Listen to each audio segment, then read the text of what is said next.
Okay. Thank you guys so much for being here. We're already I think 10 participants for now.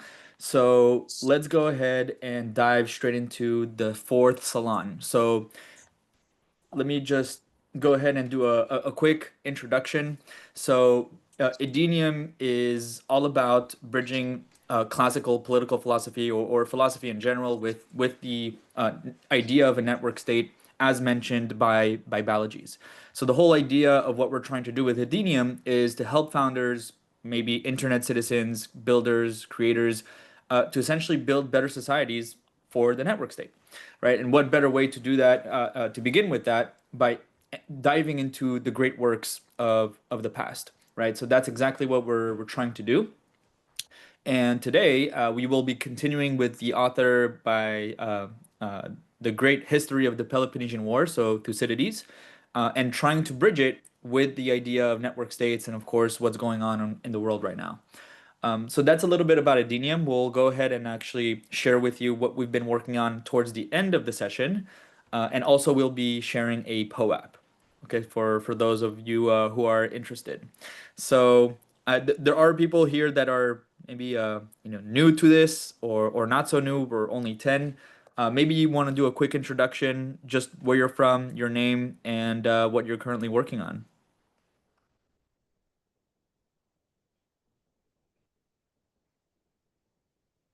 Any volunteers? Yeah, I'm Nick O'Connor here. I may as well go first. I think I'm on furthest on the left on the screen, so maybe we'll go that order. I'm Nick O'Connor. I live in Monterey, California, originally from Ireland, and I run accelerator programs for Silicon Valley companies, startup accelerator programs. So I've been interested in the crypto space for a long time, but a long time follower of Balaji, and I think just with everything that's going on in the world, I had to come out to visit the network school and try it out and see exactly how it works. And that's why I'm here. I'm a week here, a week and a day, and it's amazing. So I'm Awesome. jealous. Not gonna lie, a little jealous. Joshua? Who all's been down there? It's like half of us have been down there, right? Or three, about a third, maybe. I don't know. Or is it just you and Nick, Jim? A lot of folks here are actually dialing from network school right yeah, I now. see two Oh others man, this actually. is crazy. Two more. Yeah. If you I'm select, gonna book a flight. I can go next yes, go ahead, if you please. can hear me. My Yes, voice very is well. not the best. Maybe it's actual sign because there was another competing priority tonight. But I think I had to get sick so that finally I can join the session. Last month was a little bit Welcome, ridiculous that welcome. I joined last minute and I didn't know what to expect. Just like how I ended up at network school. It's my third month here, new to network state idea, but very much interested, intrigued, finished a book, and obviously living here, quite immersed in the world of network states. And I'm in the absorption phase, so I'll be actively listening while, as a woman, organizing my room, which is hard for me just to sit down and listen. So, perfect timing. Perfect. Awesome. All right, I'll go next. Hey everyone, it's Ziz. I previously, before going into crypto in 2023, I was doing some import-export before stumbling on Balaji's network states. And then I thought, what am I doing with my life? Import and export, it might be a good thing, but not where I feel connected. And then I started traveling from one pop-up to another, went to Kenya and Zoo Afrique and all the Zoozalus, maybe around 5 of them. And while I was here in Asia, at Token, I arrived in Bali because I had to leave Singapore. And when I arrived at the airport, I was like, what am I doing? Why am I not at network school? It makes sense to be here. So I signed up last moment, took a flight again, didn't leave the airport, and now I'm here exploring with my co-founder how to make prediction markets to discover talent around the world. Awesome. Thank you for having me. Welcome. Josh, you had your Awesome. hand up. Yeah. I'm a little bit OG. I like the hand raising. Past the conch, if any of you remember the old Lord of the Flies here. So I'm Joshua, originally Amsterdam, a lot of West Coast US, over a decade, Central America. I've been nomading since before it was cool, basically, before there was a lot of tech to support it. And I'm building Loki, and that's the Latin word for places. And so we're really focused on the land protocol, the challenging financial operational parts of making the land work for digital communities. And yeah, welcome. Always enjoy the sidebar philosophizing. I've been in quite a few network state events and missed this one because I was in Brazil for a conference this year. So unfortunately didn't get a chance to meet all of you there, but pretty well connected and good to see you all here. I remember you were in the conference last year in Singapore as well. Yeah, in Amsterdam before that as well. It's awesome. And Matt Alfred, I think you had your hand up as well earlier. You're on mute. I think I just waved or something. I went to close the door. It may have been a mistake. Just saying hey. Just random haze. I guess I'll go ahead and go. My name is Matt Operator. I've been in the network state 1729 thing for a while. Since the beginning, really. Been fortunate enough. I don't know how. Just wandered in, and it's a perfect fit for me. I'm obsessed, as far as my hobbies go, I'm obsessed with ancient scripts and ancient writings. So it doesn't really matter what it is, but the main focus is ancient Near East. So I do a lot of stuff with that. I'm a industrial automation engineer by trade. So I do I say I'm a robot slave driver. It makes it a lot easier for people to understand because whenever I say automation, people think I work with automobiles or something for some reason. So, but yeah, so just really happy to be here and glad we've been moving this along because I think this is a really good idea. So, and I haven't been able to attend as many as I'd like. So, good to be here. Awesome. Soroush, Narek, who wants to go? Jared? I can go. Hi, everyone. Thanks, Jim, for organizing. There was a lot of competition for this 8 o'clock hour. I'm also in the network school, and there is a meditation event, there is a Latin dance event going on, and probably some other things. But this one and the competition for our attention. And yeah, I'm very curious about this overall dream of this society that like this network society with the concepts that Balaji is beautifully describing and promoting. I think I have been inspired by this idea already like 10-15 years ago. I have my first project here was called On Planet, and I still have the website, and it says an initiative to co-create a self-governing, multi-dimensional network ecosystem of interconnected social, economic, and ICT systems, own it and govern it by its members. So I had like whole 5-page white paper about how this network ecosystem with infrastructure can be built, and I was pitching it in different places, but it didn't get traction. Probably because also of where I was positioned. I was at that time just a software developer, and pitching such utopian ideas was not landing in the right ears and the right places. Yeah. And a few more things probably about me. I'm based in Netherlands. I'm just visiting for 1 month in network school. I love it so far, mostly the concentration of highly talented and interesting people. And I am gonna be involved in one way or another in making this utopia possible. Let's see how it unfolds. Amazing. Awesome. Thank you, Narek. I think Jared has his hand up. Hey, Hi Jared. everyone. I'm Jarrett. So just first off, I've been kind of under the weather for the past 2 days, so excuse me for leaving my camera off. I don't think anyone Appreciate it wants well. to see me right now. But yeah, so I'm just like laying in here listening to you guys. And let's see, my background. I've been following this project since, 2021, back in the 1729 days. Let's see, and during that time, Jim has been a fountain of insightful commentary, so I knew I had to come to this. Uh, so yeah, let's see, background. I studied biology, but then I ended up doing the last kind of big project I did before I was working here was cloud seeding, a weather modification startup. So I left there in like the end of last year. And then, right after that, Biology announced Network School V2. And so I was like, okay, the time has finally come. I got to get here. So yeah, I came here and I've been here for 6 months now and happy to meet all of you.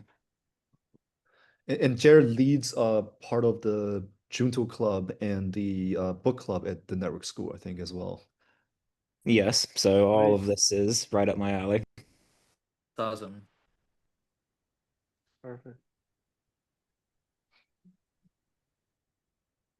So, Rush, I think you're the last one. Yeah. Do you hear me? Is the sound okay? Very well. Perfect. Okay. So my background was in mostly finance and software, and 5 years ago I started in crypto and like what do you say? In my mind, like crypto is a way to organize society, a better platform for governance, and like how to organize a society. So one way to do it is just to start a new one. So that's why I'm like, attracted to the network states. And I'm here at network school right now, and I will be leaving soon, but I will get back here again after I get my visa. Awesome. Nice.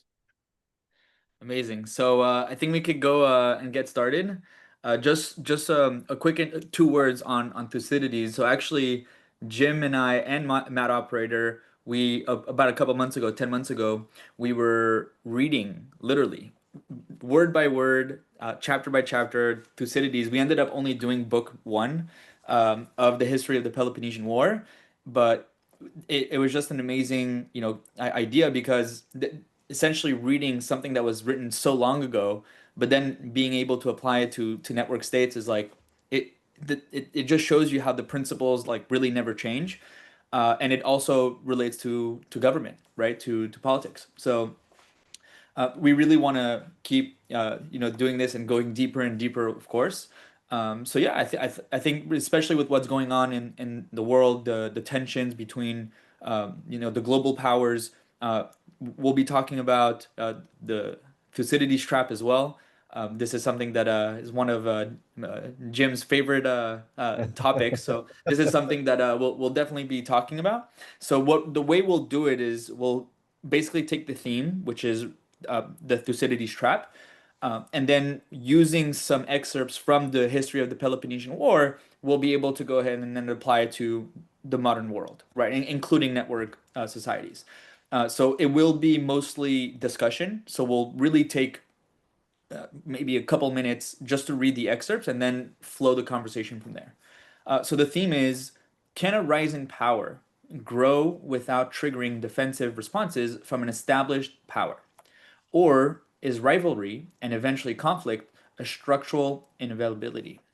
So this is something that is of course happening. We're seeing a lot of this with U.S. and China, right? And we'll use Thucydides to try to understand the principles essentially with what's going on today in the world. Okay, so the first chapter in the final paragraph, Thucydides mentions the following.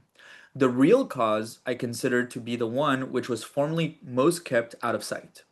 The growth of the power of Athens and the alarm which this inspired in Lacedaemonians, the Spartans, made war inevitable.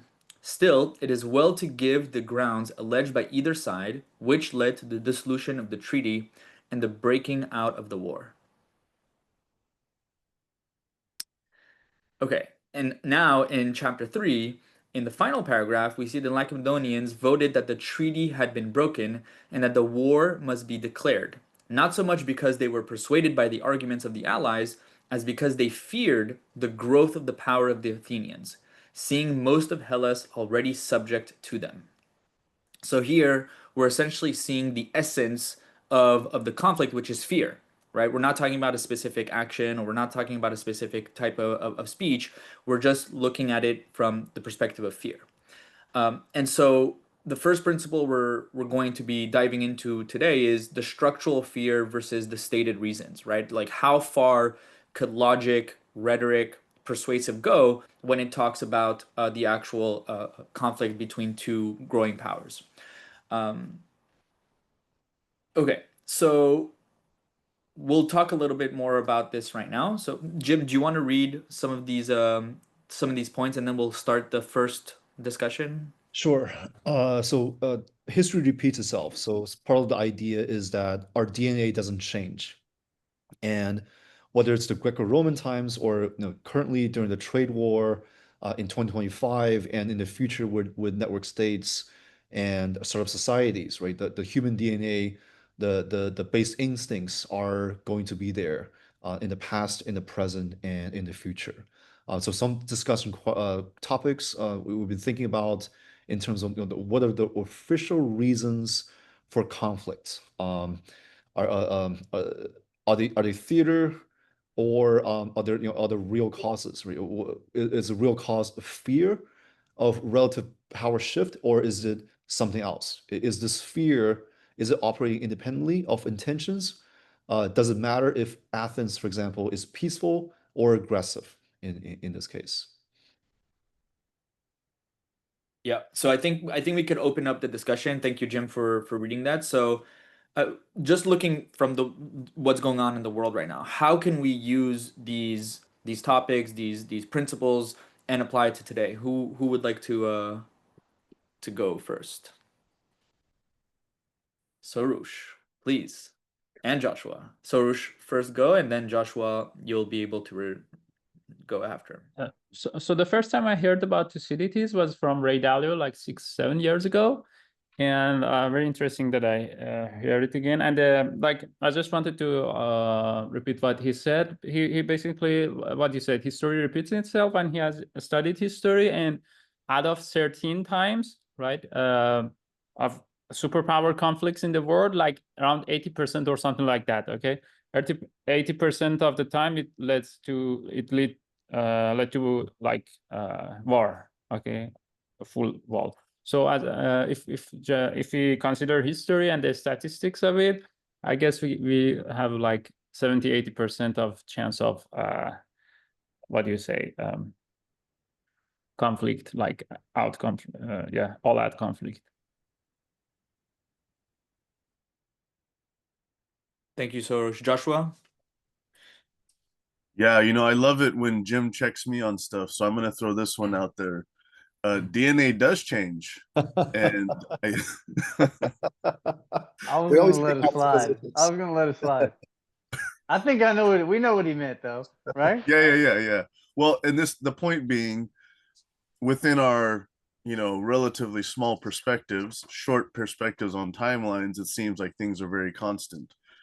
And we have a lot of human tendencies that we look to in history. We can judge these percentages of things that have happened in the last 2,000 years, whatever scale we're on. But one of the things I think is exciting in these times especially is the rate of change. And of course, we tend to, mostly I think because of marketing and the way that a lot of media is manipulated, we tend to go towards the destructive direction. Oh, things are changing fast, so we're going to destroy ourselves. But why is it not also possible that things change over time enough for that to be different? So I like to challenge a little bit the concepts of fear. Like the fear we currently have is clearly not based on what it was in ancient history, the pure survival of not being eaten by a tiger. And so also it changes in the social context. So it's very relevant and very interesting for sure, but also we need to think about how does fear change and how do we think of those things differently as we're kind of in our current time and moving forward also. So it's a little reflection on the relevance of fear and how people perceive their neighbors as things have changed into a global, more interconnected community where people are a little bit more connected possibly with what's happening with our neighbors. Yeah. Thank you, Joshua. Does anyone have follow-up thoughts, build-ups, rebuttals? Yeah, it was By just the way, one yeah. some idea that just popped into my head here. It might be a little bit off, or it might not, but I agree. Like human nature is going to stay the same, or it is the same, and now we're just in a different era of technology evolution. And I think what might be different this time is there's Bitcoin exists, right? So, like, so I guess that gives us hope, I guess, right? That there is another alternative. It looks like we're on the path for either a manufactured war or conflict, but I guess what I see is the possibility of Bitcoin is real, I think, and I guess it'll as Balaji says, when it gets to a certain level, a certain price, it'll become a powerful force. So I agree that I guess in the premise of this, the fear has been an amazing motivator, right? I think looking back in history, it seems like a lot of times it's manufactured, right? There was definitely a lot of manufactured fear around Bitcoin or crypto in general. Yeah, even at over the the last. beginning, right? Yeah. I'm just saying with this That's whole a that's cycle of wars and getting people ready, this manufactured consent, it seems like we're on that path again right now, especially in the US, just with how politically polarized things are there. Yeah, it's pretty crazy. yeah. Oh, So that's kind of what I was gonna say. Like I think there's different facets to it, and I'm not. Forgive me if this is off topic. Y'all feel free to bring me in, but it seems like there's, and I don't know how you would call it, but um, let's say you have two groups of people. Okay, I'm being very general here. Half of the, not half, but there's a certain particular percentage of the population. It's a small group that are, let's call them initiated. So they're aware of how these things work. Let's say, when I say these things, I'm talking about politics. I mean, on a grander, deeper level. I mean, this stuff's been passed down for a long time. Normal people, I would say normal people, like if you just had a regular American upbringing, I don't think you're necessarily going to know some of these things. And maybe this is kind of random, but so you have some people that are manipulating the fear on a mass scale, and they know how to do these things in a way that is effective, and I guess depends on what their objective is. But then you have a large portion of the masses are kind of NPCs, and they're kind of totally unaware that this is even going on. They just think this is all spontaneous, or it's all just the way things go. Or I think that whole scene is, since COVID, it kind of all, it's hard to keep that illusion up now. I mean, I think everybody's somewhat at least aware that there's mass manipulation going on, right? In terms of the way media presents stuff and the way governments.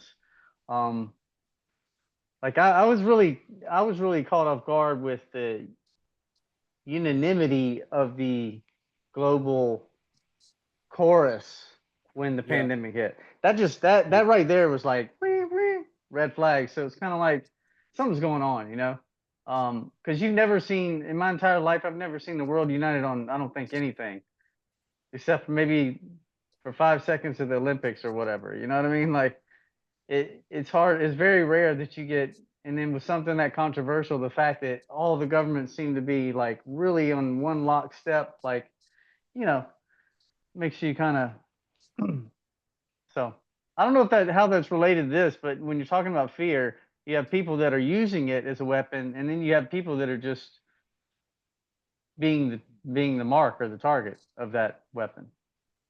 And so they don't, they just react to it. Jared, Definitely a lot of that going on. Jared, you want to go? You raised your hand. I had a separate point. If you want to talk about Nomad Operator's point, you go ahead. No, no, go. Okay, sure. So, I've just been looking at point number 3 because this is something that I think about a lot. Because, before I was at network school, I was in LA, and there's a kind of a like cluster of defense tech companies that are like, like they're manufacturing the drones to get shipped off to Ukraine and that kind of thing. And so, like that's whole like social scene is very like they just take it as something obvious that, oh, if China becomes powerful, then they're gonna like kill us all. And I'm like, okay, like have they like said or done anything that suggests that that is their intention? And oh, and also like, am I even by being naive for asking that? Like, how know how to think about this? Hmm.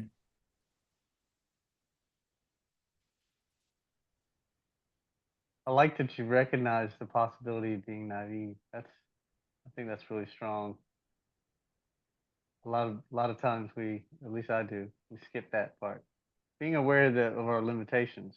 I don't think you're limited here. I think I think I'm right there with you on this one, but yeah. So my understanding of great power conflicts is that they tend to happen like during periods of uncertainty. Like if it's not clear which power is more powerful, if they're kind of neck and neck. And a lot of the, numbers that I have seen suggest that it is not neck and neck. So, how does that influence things? yeah. On Greek power conflict, and Graham Allison had this book with Thucydides' trap, where he kind of mapped out the great power conflicts from the couple hundred years ago until now, in terms of when you have a rising power and an incumbent power, and how that dynamic kind of evolves. And unfortunately, from his conclusion, there were few conflicts that did not resolve in war, like result in war. I think the U.S. catching up to Britain was one example of a more peaceful transition compared to a lot of other ones. That one did involve a revolution, though. They did in the beginning, but U.S. Hasn't it catching all up. been one war though? I mean, it's kind of like we just have these periods of peace, I think. I think it's all one war. I mean, it's like, what's the difference? I mean, that might seem like too broad, but like, I think the same conflict that was, I mean, I would say even go as far as the independence. That same conflict was, especially the World War. Since the World War, we've been on the same, it's pretty much the same conflict, right? Isn't this over this power vacuum? Like for instance, in Europe, I mean, that's what it always is, right? Like it's always this, it's or other example is in the Middle East, or you have these corridors that are these major places where, so much kind of hinges on that location, right? And those historically, I mean, if you, I mean, it goes way back, way back. You can go back 1,200 years, and might not be the same group of people fighting, but it's a similar situation, right? I don't know. How many things can you really fight about, right? It all kind of boils down to a few. Power, right? I mean, it's pretty much, it's either Seems to power or happen like preservation. seems to happen at like the integration points, right? Where you have those civilizations contacting. So as any group is growing, where those contact points happen, there's some kind of, we can just call it conflict. and it can be at any degree. And to some degree, on a global scale, maybe it's letting off steam to some degree, but there is that initial interaction. And but that's kind of what I talk about with change, is that, you know, our interactions between humans used to be very contentious initially. So every interaction, of course, is guarded.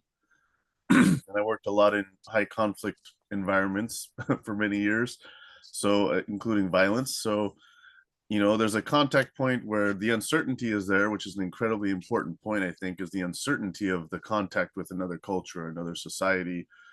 And the thing that seems to be changing now is that there are fewer unknowns. A lot of the unknowns seem to be manufactured or allowed to persist, even though they're not really unknown. So we have fewer unknowns when we have contact, and it's not first contact anymore because we're very globally interconnected. So maybe the conflict can be different. At least now we're talking about a trade war, which is less violent than our historical wars. So it's almost like how we have replaced survival with entertainment in a lot of ways, in my perspective, as far as horror movies and sports and other things. We've kind of replaced some of these mechanisms of conflict uncertainty with LARPing to some degree, even if it's in business. And so that's why I'm hopeful, is like maybe we have different ways to work through that uncertainty and conflict that is slightly less violent and maybe more creative, whether it's trade or sport or any other stuff technology wise.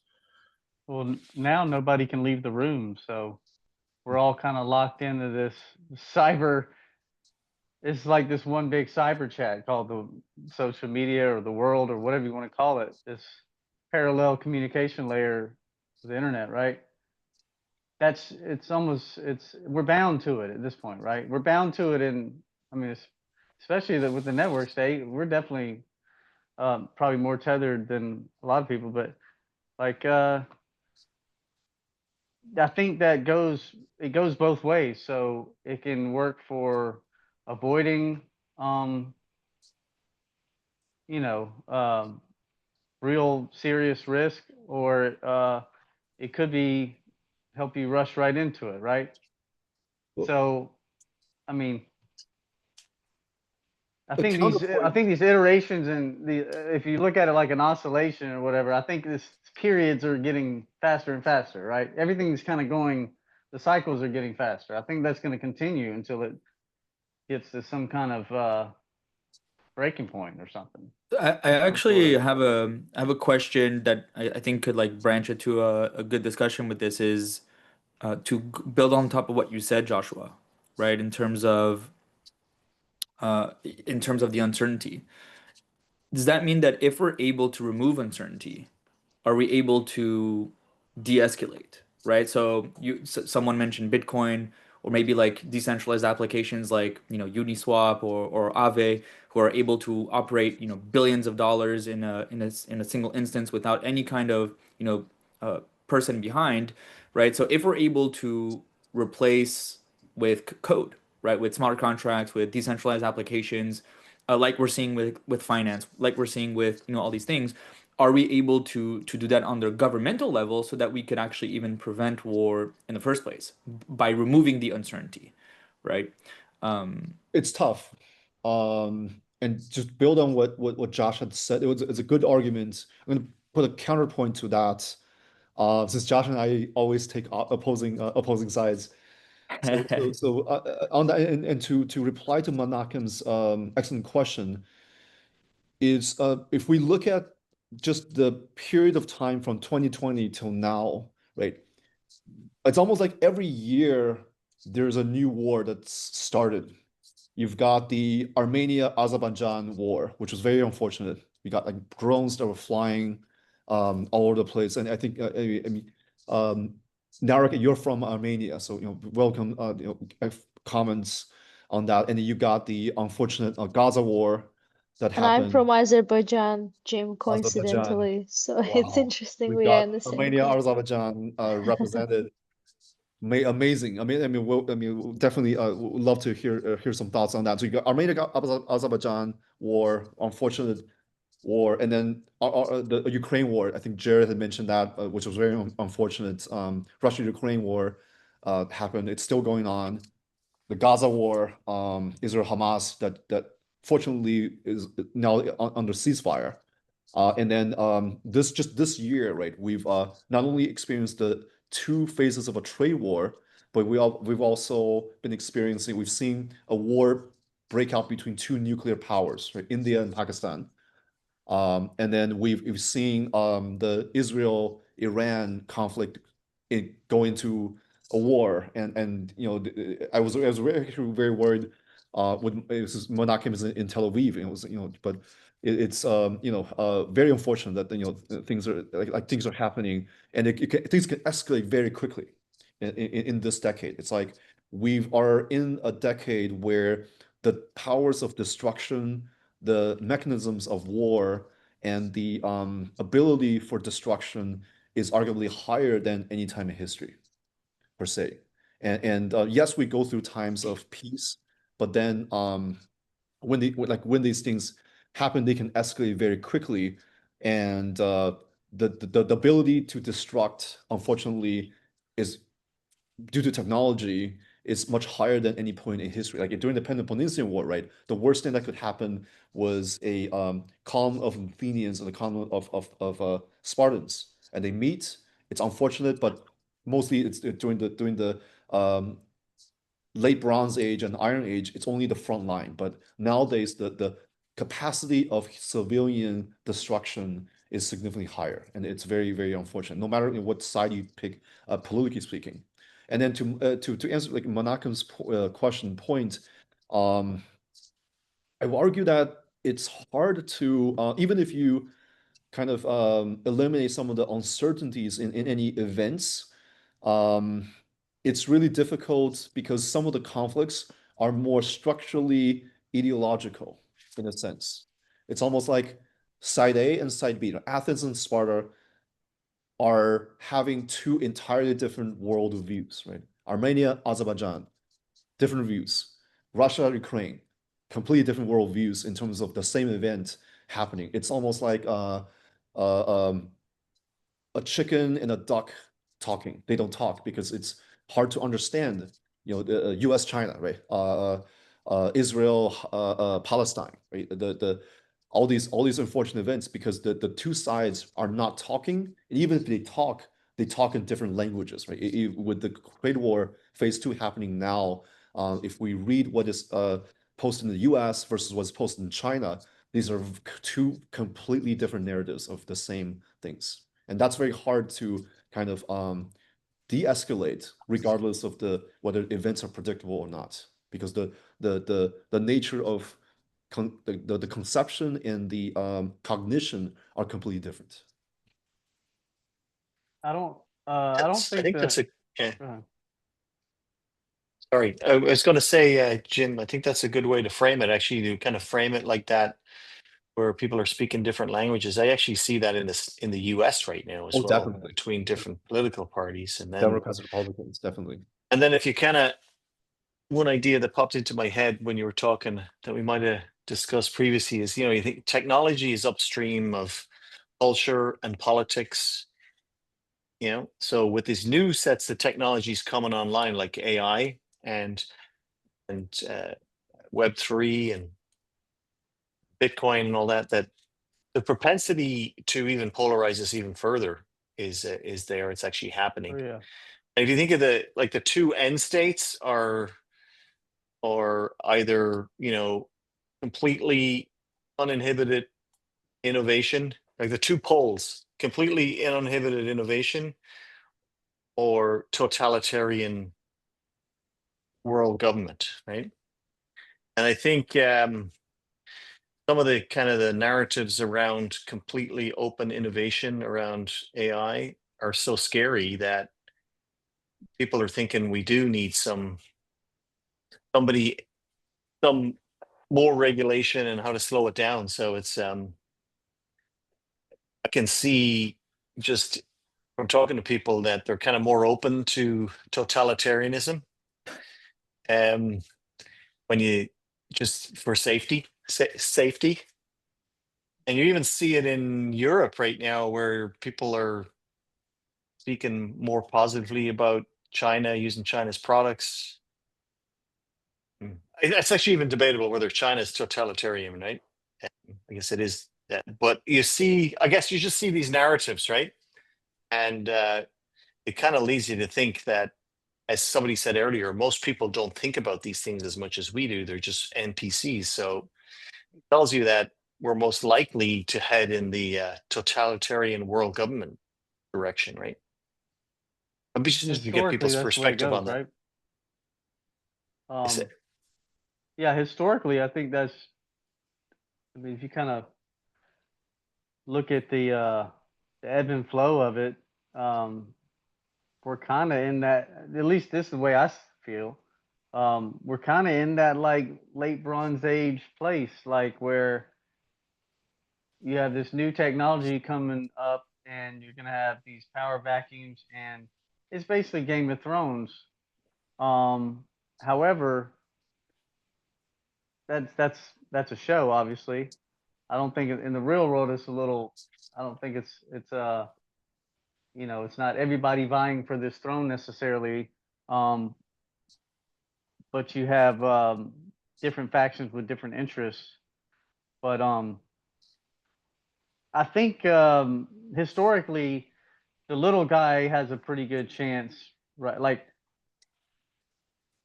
I think if we look at history, it seems to be that these are the times when like a rogue faction comes out of nowhere and just, you know what I mean, like the Sea Peoples, or like you have this collapse, the Bronze Age collapse kind of thing, where the legacy system just fell apart like overnight, pretty much. I think it was what, 1197 or something. It's like the whole world, literally the whole world, just disappears pretty much. You got like Egypt. I think Egypt might have been the only major civilization still intact. I think, I'm not sure. I don't remember exactly, but yeah, I mean, there's like 5 major powers, and none of them were, they're pretty much all, and we still don't know why. So that leads me to think it's not the empire that did it. You know what I mean? But if you'd have went back 10 years before that, I would imagine a lot of these people had no idea it was had no idea it was coming, right? So like, kind of like the Civil War. If you asked around in 1850, nobody had a clue the Civil War is coming. You know what I mean? So what's up yeah. with that? How does this just materialize out of? Is somebody pushing it, or is it just a spontaneous social phenomenon, or both? I guess. So I think I this don't is think actually it's. like I don't think. yeah, go ahead. Go ahead. I think for me, I would be of the strong opinion it's being pushed. Like it's around this. You look at climate, whatever you want to call it, climate change or climate hysteria. It's unsolvable problem. Like, unless there's a world totalitarian government, right? Like I think that narrative is kind of an example of this kind of like you think, yeah, and now I can see it happening with AI, where it's this, it's a manufactured, in my opinion, to kind of open people up to more control and more give away more power. I think it's too late though. The plebes got the tech, so like you're like that was what that was all about. I think because they're losing grip on their power. They've lost the state media. They've lost all these establishment. We hear this a lot about the establishment or the institutional failure, right, and collapse. The trust. I think it's pretty much universal. I mean, who still trusts all the legacy, like the institutions that they grew up thinking were, you know what I mean? Does anybody trust any of them I anymore? I can't think of one. I think a surprising number of people still do. Okay, And that may be true. The boomer population is a little bit of a wild card here, so I won't.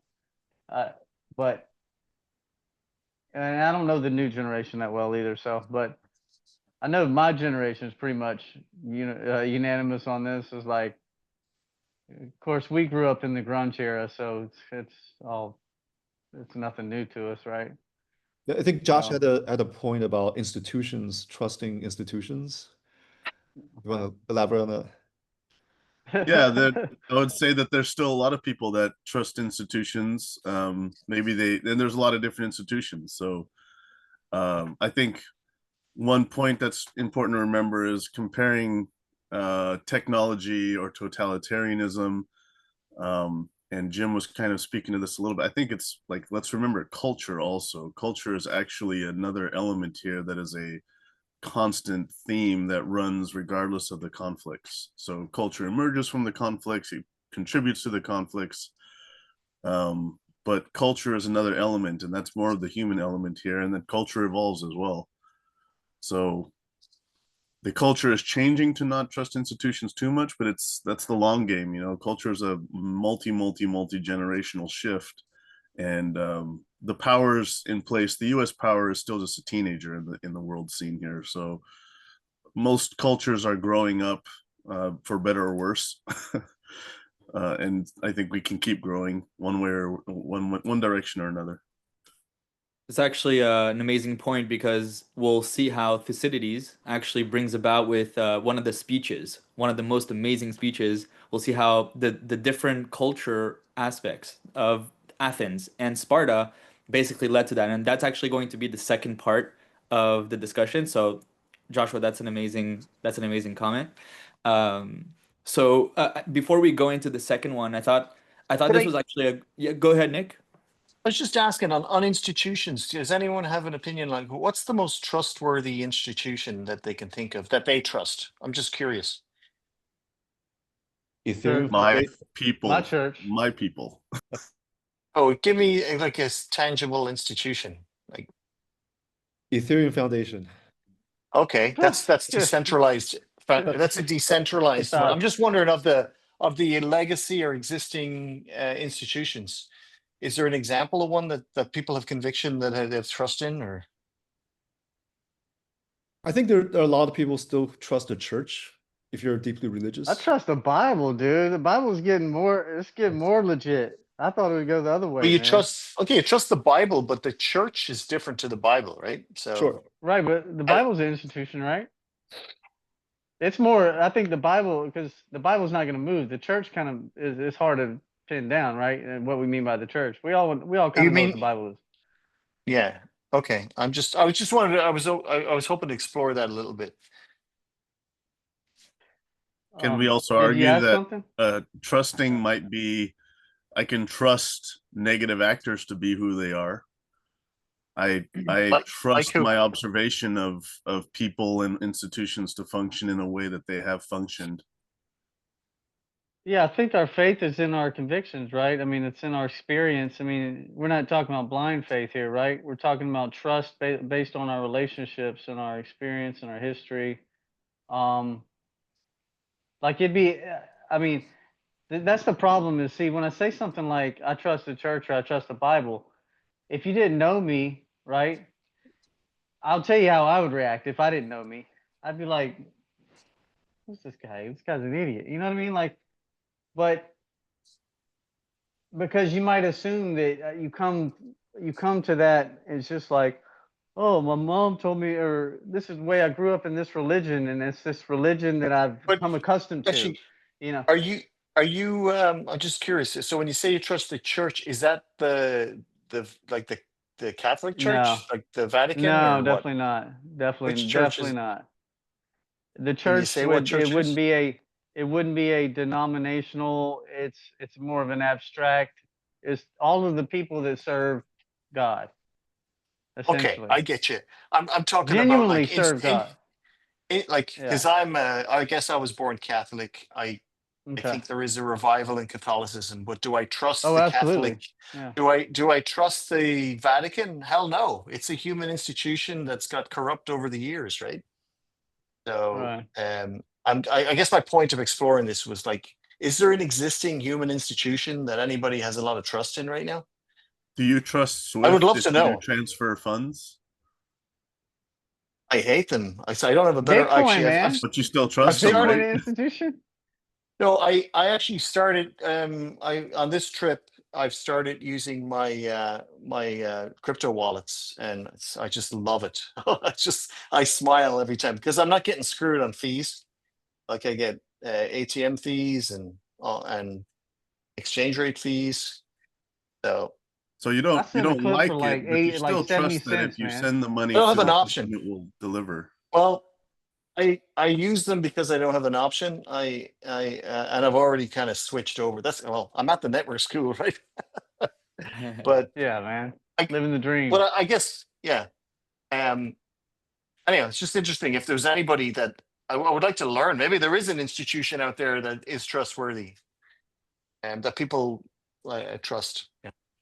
I But mean, I why guess do we my need them? Why? observation, What? my observation is pretty much if you look deeply enough, everything like all the kind of existing institutions have become corrupt. It's a strange word to me. I mean, what is the what do we what I know I'm not trying to be silly. I mean, what do we actually mean by institution? I mean, I'm being serious. Yeah, like the I know what it means, obviously, but what the do we mean? Department What of does it Health, really mean? the banking system, the healthcare system, all any even institutions like the media companies in the US, right? Right. They I I mean, I think know like examples of it. name anything and I'll tell you. it Right? depends on the The location of dollar region. bill. Yeah, Like for there you go. example, here in Malaysia, I'm reading this graph from Visual Capitalist. So 66% of the people in Malaysia have a high trust in their governments, NGOs, and businesses, compared to, for example, Germany only 41%, or Yeah, UK so only the thing, 43%. so I guess Jim, do you trust that data? Like who created it? That's a good point. Mhm. Some polling company. That's a good point. Oh Like yeah. it's just But Okay. generally, you do if you go on the streets. I mean, I do feel like there's a higher trust in government, in like certain parts of the world compared to other parts, Right. and part of Right. that, Right. it's For also sure. a function of like corruption and polarization as another one. I think a lot of countries in Europe and North America are heavily polarized, and that kind of feeds into a lack of trust in institutions. It like basically kind of swings from one to another. like I trust Polymarket. Yeah. Sure. So check Because this out. the data shows that it has been pretty good, and also the way it's designed, I can tell that there's people are acting in Yeah. self-interest, Well, and Well, that's a transparency, good one. open The source, that transparency, idea. Yeah. yeah. So Simon just So signed in. I think Simon has a point. Gentleman with the avatar, come squirrel on in. avatar. Simon, I think he has a pretty interesting point. yeah, Jim. Hey, Simon, That's are you awesome. there? Is No, no, this Simon? no, Simon from I'm just Singapore. Hey, clarifying Simon. what you guys are saying. Is he a hamster? Well, maybe there's What is some that? trust from people in Singapore because it seems pretty functional. Yeah. Yeah, Singapore is But they have generally a high monarchy, trust. don't they? It's So a it's a lot easier to. it's a one party, arguably. They do have elections, but mostly the PAP kind of dominates the It's a politics. monarchy, right? It's a well, Simon, are you Yeah, I from mean, you're from Singapore, right? Yes, yes. Would you mind explaining the system in Singapore and how that works? I would say it's a constitutional democracy. It's just that it has been I think one party successfully wins every election since its independence. That's it. Yeah. oh, okay. Interesting. Do you So actually, Simon? Do you kind of trust the institutions in Singapore, or if so, can you name? I think I do. I can answer the question. But before I answer, I think I'm trying to catch up on what the topic is, so I'm just like clarifying things. But I do trust institutions. I think trust is based on fit for purpose, right? So, for example, do you really trust? Like I don't know. I think if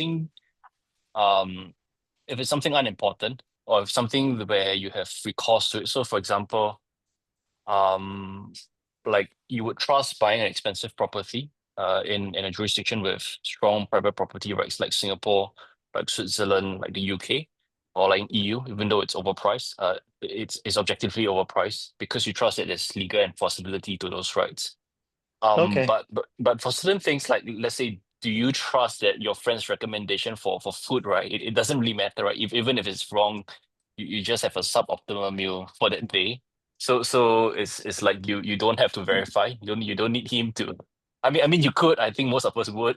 I'm saying like practically we don't have to have the same.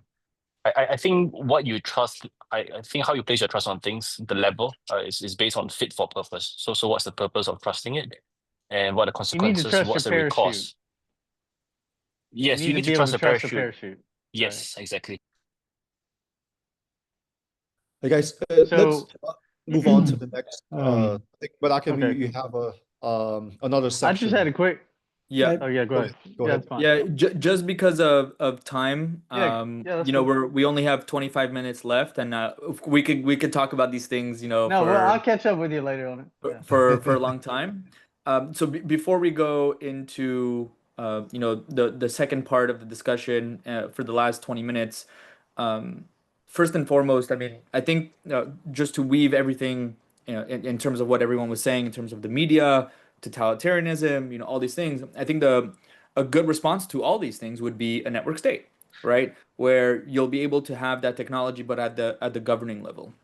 And this is something that we could talk about in a separate salon. So right now, as a question, whoever wants to answer is which is Athens and which is Sparta, in terms of the Thucydides trap, in the context of the history of the Peloponnesian War. Is the U.S. Athens? Is China Athens? Who is who? Who is the growing power, and who is the one that's not innovating or not growing? Let's put it that way.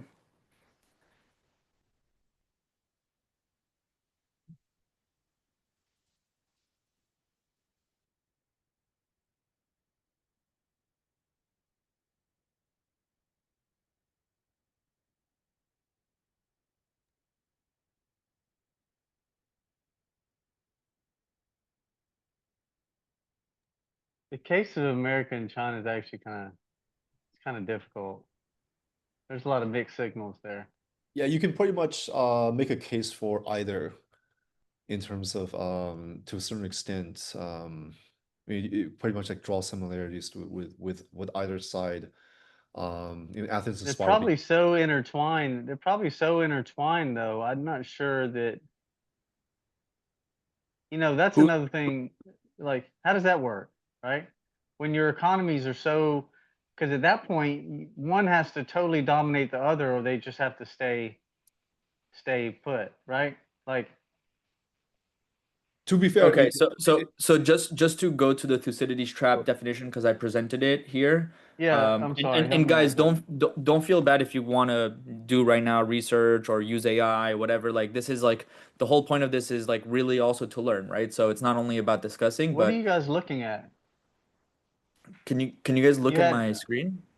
yeah, I didn't see that's what I had a different screen on, so that's my problem. So I was, All well, good. I got it now. Let me find it. All good. Thank you.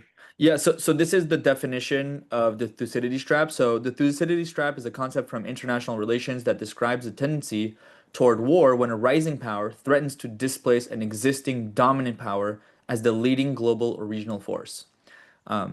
So the same way with Athens and Sparta, Athens being the rising one that was threatening Sparta, the question would be, and again, it doesn't have to be a full, you know, discussion. You could just say your opinion, just like very quickly.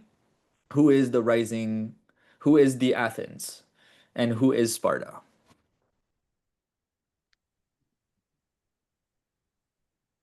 Joshua, I think you said depends on the timeline. Maybe you want to. speak about that? Yeah, we have very, very short memories these days. So right now it looks like China is rising. China has risen and contracted. The US is still the young player in the room. And again, I think culture is another thing to really consider. So there's evolution of tech, there's evolution of capital, there's evolution of culture. There's a bunch of different elements there. So I don't have a solid answer on that because I think it's important to consider the timeline to some degree. China, to some degree, might consider themselves rising, but they also consider themselves to have been around a lot longer. Their games are much longer played. So in a sense, the US is really still the one that's rising, even though it's been kind of a global superpower for a while. But I guess that's the point of it, is to kind of get an idea of like, what does rising mean and how does that play out? Because yeah, I think this is actually a good segue to what you were saying, the culture of things. So I think this is like the second part of this discussion. So actually, it's like an amazing entry into this. So essentially, in chapter 3, the very famous Corinthian speech, and this is talking about the character contrast. You could also say that this is the cultural contrast between Athens and Sparta, right? So here in the speech, it says the Athenians, who are addicted to innovation, and their designs are characterized by swiftness alike in conception and execution. You have a genius for keeping what you have got, accompanied by a total want of invention, and when forced to act, you never go far enough. Again, they are adventurous beyond their power and daring beyond their judgment, and in danger they are sanguine. Your want is to attempt less than is justified by your power, to mistrust even what is sanctioned by your judgment, and to fancy that from danger there is no release. Further, there is no promptitude on their side against procrastination on yours. They are never at home, you are never from it. For they hope by their absence to extend their acquisitions, you fear by your advance to endanger what you have left behind. They were born into the world to take no rest to themselves and to give none to others. And so the principle number 2, the civilizational DNA creates incompatible worldviews. So here, and this is the second part of the discussion, and I think we could, really weave everything together. Is Athens is the innovation, is the speed, the risk taking, the expansion, the moving fast and breaking things. This is kind of like the software approach to things. Whereas Sparta, very risk averse, stable, cautious, consolidation always, very defense. Neither is inherently wrong, but they cannot both succeed in the same system. The restless power always appears aggressive, the stable power always appears weak and declining. So I think, yeah, this is like a nice segue into the second part of the discussion. Who wants to give a crack at this? Can I just make a point that, Josh, you have a knack at producing these transitional moments in time that allows us to like move on to the next section. That's amazing. I haven't even seen any notes, man.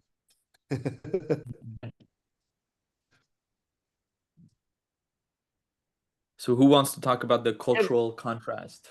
US, China, maybe the world, different examples. I would say, I wonder even back at the time when Athens and Sparta were at conflict, that probably wasn't even clear then. You're kind of in the fog of war. Then afterwards, you can kind of go back and figure out what actually happened, or somebody writes the story. So right now, it's kind of, well, you look at this. Okay, who's innovative, speed, risk taking, expansion? You could say that's the US, right? And Sparta sounds like China, right? Slow and steady. You can Yeah, but actually it make depends. the Like argument as well. China are both innovative. They've made huge amounts of progress, right? So there's an argument to say that China are so dominant right now. Like US can't even get any weapons without China, right? The whole supply chains are in China. Yeah,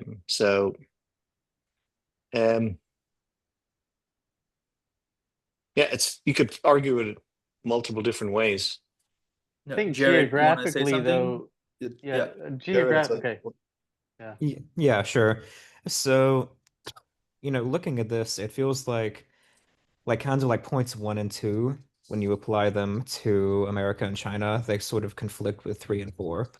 Where like Athens, you see that this is innovation, speed, risk-taking, move fast and break things. Obviously, that's very America coded. But then you see point 4, the restless power always appears aggressive, and the stable power always appears weak and declining. So I guess my question is like, do we accept like premise number 1? Like so, like America, innovation, speed, risk-taking, do those words still apply to America today? And when you see stability, caution, consolidation, do those, does that accurately describe China? It feels like these are kind of mixed up. It depends on what industry we're talking about. I mean, America leads in certain industries, China leads in some other industries. But it feels Also like that list of industries that America leads in is drinking, it's basically just the software industry at this point. Yeah. finance. Yeah. Yeah, I think he's making a good point. I think there's a shift. There's like a transition. There's a movement going on right now where, these aren't static things, right? So, but we can definitely see a difference in the last 5, 10 years in the US, right? I don't know as much about China because I don't live there. Obviously, I don't have that nuance, but I've even seen something, I've seen it, I've seen things change over there too. But at least from my vantage point here. But I don't see us as being the move fast break thing. We're slowing down on that. That is what we were. I mean, where's the innovation happening? I don't know. We've got so much infighting and all that. We're distracted by stupid stuff. That's the problem. A lot of our energy is spent, kind of digesting ourselves, unfortunately, right now. There's a lot of political energy, capital being spent, going back and forth on stuff that's not even material, like not even real. Like, So it seems are like we the having a discourse. national debate about bathrooms and stuff? Like, you know what I mean? Like, what are we talking about? Yeah. So it It's seems like like something you do at your house. Like, y'all use that bathroom, I'm gonna use this one. Like, that's like stuff you work out with your. so it seems like the discourse now around how again the Athens and Sparta in the Peloponnesian War, Athens was the rising power and Sparta was the arguably the incumbent power at the time. Whereas for the trade war, right? I mean, you could argue that America is still the incumbent power, whereas China is the rising one. But Josh makes a great point that again, it depends on what timeline are we looking at. In terms of if you talk to folks in mainland China, they would say, oh no, we're just reclaiming, right, what was there in the past thousands of years ago, versus America's still a relatively young country, nation state, if we zoom out a long timeline. So it's debatable. It's They're debatable. really all young though, aren't they? Aren't we all living in post-World War? I mean, China wasn't around before then. Really, if you look at it, the state organization wasn't. It depends on if you look at things civilizationally or in terms of Right.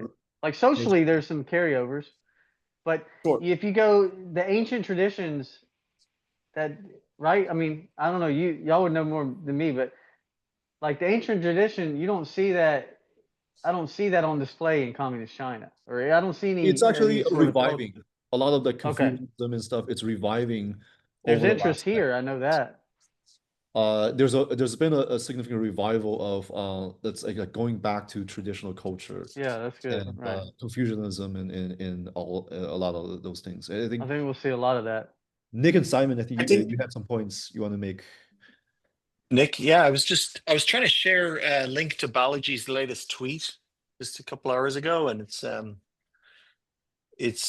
I don't know if you guys follow Balaji or whatever, but he's got a real I think he's got Heard about them. yeah. If what does he say? He calls himself, what does he call himself? A reality shill. Nice. So and it's like Oh yeah, I saw that. Yeah, and he kind of lays it all out that, Democrats underestimated Republicans and lost the meme war. Republicans underestimated China and unfortunately losing the trade war. And some in China may underestimate the free internet, where choice can triumph over force. So Which it's is by basically, the way, this is like a discussion in terms of the past, because of a lack of communication, technology, media, Athens and Sparta were like basically the only ones, being head to head. But what if there's a third party? What if there's a third rising power? For example, in this instance would be a network state, right? So you have US and China right now fighting each other, or there's a trade war. But let's say hypothetically, people really like the idea of network states. Ideologically, they're aligned. There is a founder, there is a network state, and then there's a huge growing power that is actually challenging either side, whether it's the US or China, right? So with technology and media, I think we're seeing the ability and the hyper growth of everything, technology, AI, whatever, where we could see even, not only head to head like one power against another, but other things that we can't even anticipate, right? There's just yeah, actually, to build just I had another thought on this discussion topic here. It's like, I think, Athens in this case, yeah, this doesn't represent America. US or the West is kind of like turned on itself. This is maybe an accurate description, maybe a decade or 2 decades ago, in some respects, but it's the Athens has crumbled before it had a chance to even prevent Sparta. And to build on that, what Menachem is saying, it's interesting because if we look at the history of the Peloponnesian War, what happened after the Peloponnesian War was it wasn't Athens, it wasn't Sparta, right? Athens and Sparta kind of exhausted themselves, and it kind of paved the way for Corinth and eventually for Philip of Macedon, Alexander. And that kind of resulted in a paradigm shift, right? The ancient world, the Greeks went from Athens versus Sparta, right? Attica versus the Peloponnese versus the Greek proper, and it kind of led to this paradigm shift of Alexander, the Macedonians kind of coming in and eventually propelling the beginning of the Hellenistic world, right? From the Hellenic world to the Hellenistic world as a result of Athens and Sparta kind of exhausting themselves. If it weren't for the Athens and Sparta kind of exhausting themselves, arguably you would not have seen the rise of Macedon and the rise of Alexander in later days. Yeah, great points. Great points, Jim. Yeah, so in terms of network states, like what's the civilizational DNA of digital native societies, right? If we're looking at it from the like, if you're a founder, right, or if you're helping a founder, or maybe you want to join a network state or a startup society, what would be the civilizational DNA? Would they share civilizational DNA? Like, would network state A have the Macedonian DNA, and network state B would have the Spartan DNA, and then network state C would have the Athenian, right? Or because it's network state on the internet, it's a paradigm shift. We'll see kind of like all network states sharing the same DNA, right? I think this is like it could be an interesting topic of conversation if you guys have any thoughts on this. I can share a couple of thoughts from my personal experience. So I was born in Azerbaijan, grew up there, and I moved to Australia and spent the last 12 years in Australia.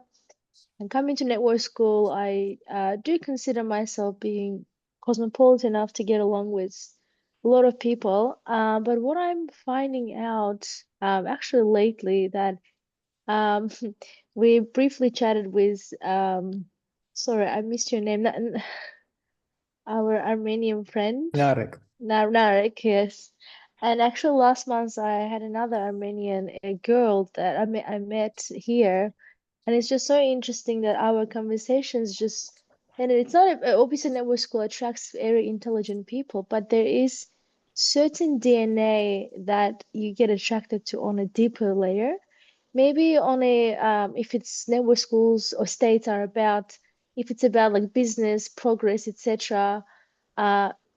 Maybe it doesn't matter which civilization you're from, but if we are going to be addressing the human element, I think it is going to be success of it might be dependent on similar civilization. I see differences in terms of interactions when it comes to, let's say, someone from a super individualistic countries versus, let's say, Caucasian countries, or East Asian countries, etc. So I don't have a certain answer, but that's what I've been feeling in terms of like deeper connections are formed if there's a similar background. I've had a similar experience for years in this group, so I know exactly what you mean. I think it's just a different type of the network state kind of attracts a certain independent thinker and someone who has a someone who is seeking. They know what they're looking for, I think, or they something like that. I'm not sure exactly how to say it, but I think what, because I've yeah. noticed we have had no conflicts. I mean, we've had these people across the globe, and this is what 3 or 4 years now. I can't think of one. We've never had, and we've talked about a lot of issues and controversial issues. We've never had one single, like, really any sort of real conflict, you know? What So, we are dealing here, I think, is different levels of consciousness that can exist either on a human individual level or on a collective level. I'm not sure how many of you are familiar with the integral theory and the spiral dynamic system. It's a very good model that explains what type of conflicts and what type of interactions happens on each level of maturity of an individual or society or can you say civilization. that again? I'm sorry. Can you say what you called it? I would strongly recommend to check it out. It's one of the one of the systems that Integral explains theory? integral theory by Ken Wilber, Oh, and okay. then on top of it there was a new interpretation called spiral dynamics. Spiral, So got you.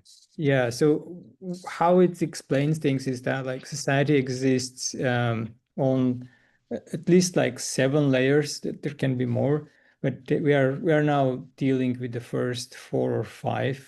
You can see existing around you the first 4 and 5. Like the first layer is the red layer where there's like tribal, just strong wins the weak by just brute force, and then there's the tribal, there's the next level where there's like more animistic, where you have like first religions, first formation of religions, and then there's like the blue level where you have a royal authority that's passed over by inheritance and it's fixed. And then we have our modern society mostly on the orange level where you can actually build your authority based on your skill level and based or like on the level of your ability to climb the business ladder, and it's more like there is no nobody is limited on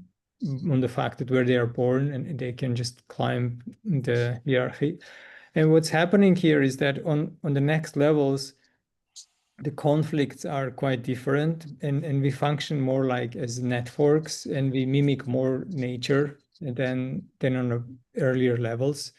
Like in America, for example, what I'm noticing is that from orange now it's going down to the blue level where it's becoming a little bit more authoritarian, and in a small sector of society who is actually going higher than the orange. They are starting to organize in structures like the network state would be a clear example of the next level, the yellow level, where you have decentralized small nodes that are like sovereign, autonomous, but harmoniously can interact with each other. And these this small clusters of society or cannot exist if the like overall level of the society is not allowing that. Like you cannot have yellow level structures in a red animistic society, right? So there needs to be like a majority supporting, so you have a critical mass of people on that level. And one thing interesting there is that the higher of the level of the maturity of the individual or the society, less authority you need to exercise for harmonious and peaceful interaction.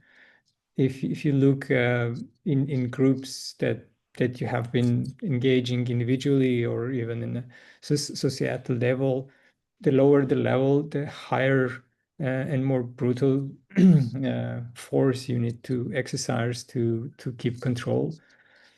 So we are where we are, and the war here that's happening is more like on the worldviews, on our like on a consciousness level.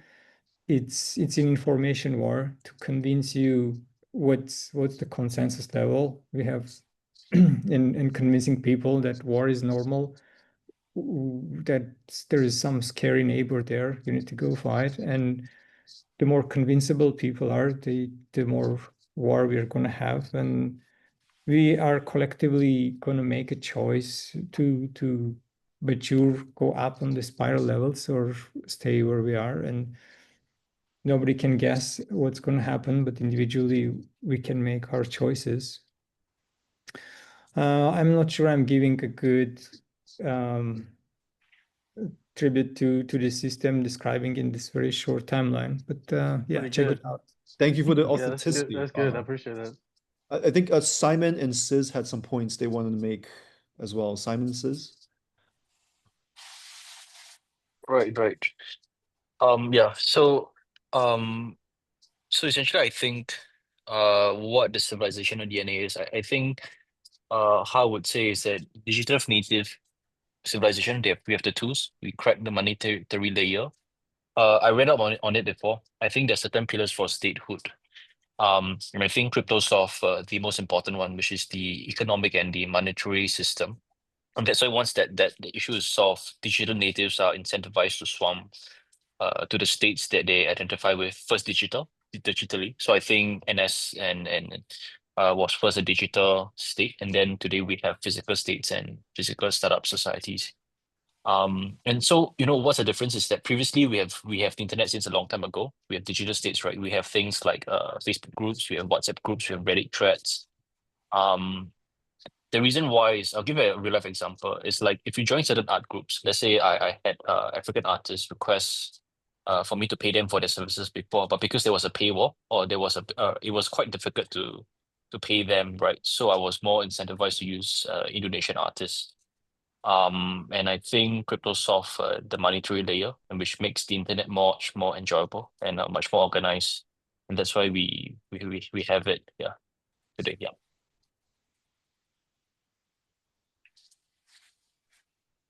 And Ziz, I think you had a comment point as Yeah, well. one comment I would add here is, if you look at history before the internet and even before crypto, nations were very conservative.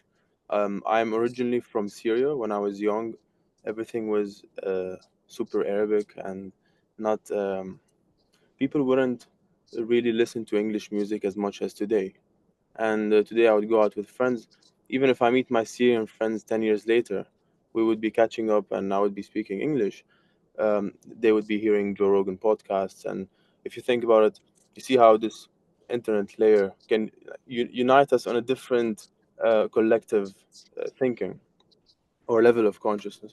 And I find it also interesting, just like a few comments to add here, where one YouTuber went to Afghanistan, and he was English, probably, or American, and he went to sit with the Taliban, and they were trading memes on Palm.fun. And I was like, man, that's very interesting, because like you see how this talk of crypto is uniting us, but also on a cultural level, not only monetary. And I can only think where this goes from here in the I mean, 20 years later, where Balaji also talks a lot about this, where,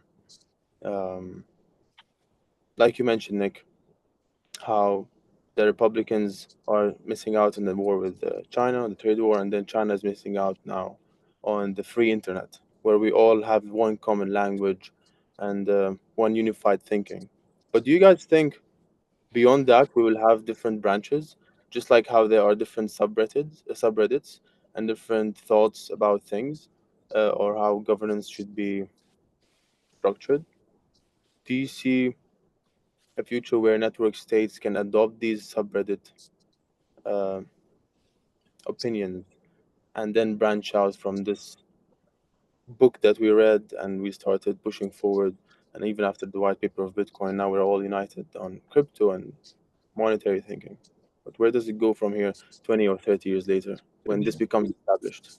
To some I extent, think to answer your question, it's almost inevitable where there's going to be some branching out. It's like to use your crypto analogy, originally you had the Satoshi white paper, right? Biology is kind of like a Satoshi in terms of network states. And then after the Satoshi white paper, you had Bitcoin, but then it comes Vitalik, there's Ethereum, and after that there's Solana, right? There's a a number of different types of cryptos with different ideologies, with different like sub ideologies. Although the main branch may be the same, but in terms of subdivisions, you have the maximalists, you have the etherheads, you have the Solana super team folks, and everyone and everyone else in between that. And in each subgroup has a slightly different ideology, slightly different idea of how to build like the world, how to build different rails. Yeah, I saw that a lot in all the pop-ups. Each one has its own framework. In Zuzalo, even with Vitalik's paper, Yeah. every organizer of their own pop-up, they want to approach it differently and try to be unique in their own sense. forking is baked into the code. So Yeah. this is essentially just it's the panacea for democracy. So it's essentially taking this. I think we hear a lot about democracy, right? Even though it's not, it's kind of a misnomer, right? But it's the network state actually will have the tool set to make this idea of a constitutional democracy actually feasible. So I see the same thing happening as it did when America came on the scene. Basically, you have 160 something governments around the world now have a constitution that's basically forked off of ours, right? So you have Bill of Rights, you have all these different things, because once other people see an idea, like you can't put that genie back in the bottle. It's kind of like the same problem we have recurring with communism every 100 years or whatever, socialism and all these other different philosophies, religions or whatever that people fight about. But yeah, I think you're going to see a race once it actually is similar to the way crypto or Bitcoin has worked. You're going to see this race as soon as it starts to get some people start seeing it actually work, and the more trust that's built up, I think it's gonna people are gonna realize like why are these people lording over my life when they have no connection to me, they have no concern for me, they don't represent me. I feel like there's a lot of better ways to organize and spend my time and energy resources. So it's self-determination at the end of the day. Like yeah. Yeah. Josh, you had a point. Yeah, when you're mentioning self-determination, and I think it's important here to I keep coming back to culture and humans, and I think that's why this concept of philosophy is so important to make sure we maintain in the network state space, because we're looking for technological solutions. We're talking about conflict between governments and institutions, but these are all human It's all constructs. culture. Yep. And we're It's all all culture, man. we're all organic beings, right? And so the natural balance of an organism is actually to have variety in there. The ideas that emerge are mutations. We have biological mutations.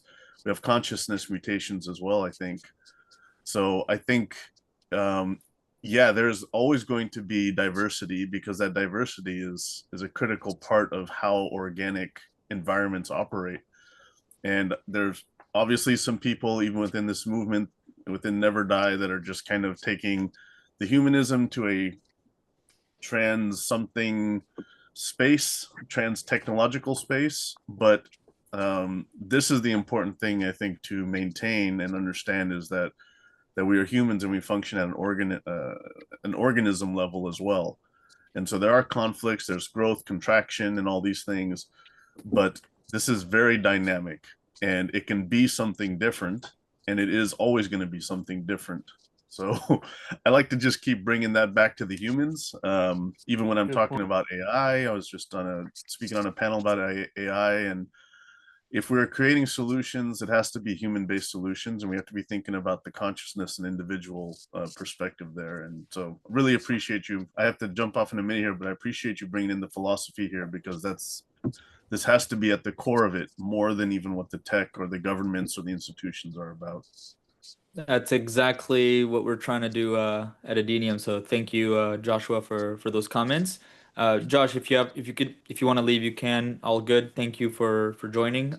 We are 10 minutes above, and we could keep on talking about this, guys. So I think for now we could go ahead and actually stop from now.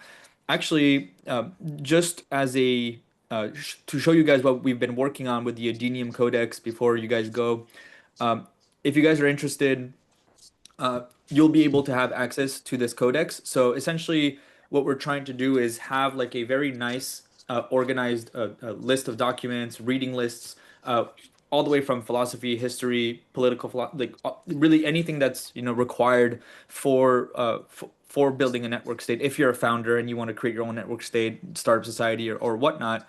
And so the codex is a curated path through classical wisdom. So that's essentially what we're trying to build here. And yeah, what we're going to be doing is actually begin with the organon. So I've shared this in the previous salons as well. So essentially, the organon is the six works on logic by Aristotle. You even have some philosophers in the medieval period who says that you can't even engage in political philosophy or any kind of philosophy if you didn't go through the organon.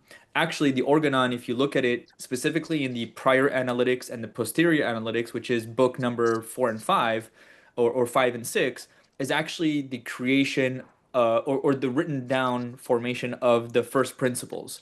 So essentially, this book has essentially built in a lot of ways the foundations for Western society. And so it's an amazing work. I personally started it because I've been studying it for the past year, 2 years. It's very dense because obviously you're talking about logic. But if you guys are interested, you guys could definitely join the conversation. Actually, Jim and I this week started a reading on the Nicomachean Ethics by Aristotle. So this is actually ground zero inside of the Book of Logic. So I'm actually restarting from here. So the Nicomachean Ethics is a book on ethics, on good habits, good character traits, all that good stuff. So if you guys are interested in joining the reading, you'll be able to see it inside of the Luma. Okay, so let me just go ahead and show you guys right here. So we're already at day 4 tomorrow. So this morning we had day 3, and we're just reading it so that we could be very disciplined and also move forward, progress as we go with these salons. So this is something that we're doing in general. Like you could do it on your own time, you really do it at your own pace, but this is part of the codex, right? So these are all important things that we should do as we try to develop our own ideas or network states or whatnot, right? So I thought it was a good idea to go ahead and share, and you guys are more than welcome to join us for live reading sessions, yep, throughout the week. So Awesome. yeah, Yeah. that's essentially it. I'll be sending this whole page via email to resume or to do a summary of this call. But yeah, you can basically check it out. let me know what you think, and we would love to hear your thoughts, and of course, for the next Salon. So, any comments Yeah, or questions? Thank you guys yeah, both I'd love to check it out. everything, organizing Thank you, everything. man. This is exactly what I was looking for. I wanted the program to read up on philosophy and catch up on things. So, thank you for organizing this. Thank you. Awesome. Thank you very much. Thanks for the chat. Learned a lot. Nice to meet You you guys guys. Yeah, do me this too. exclusive?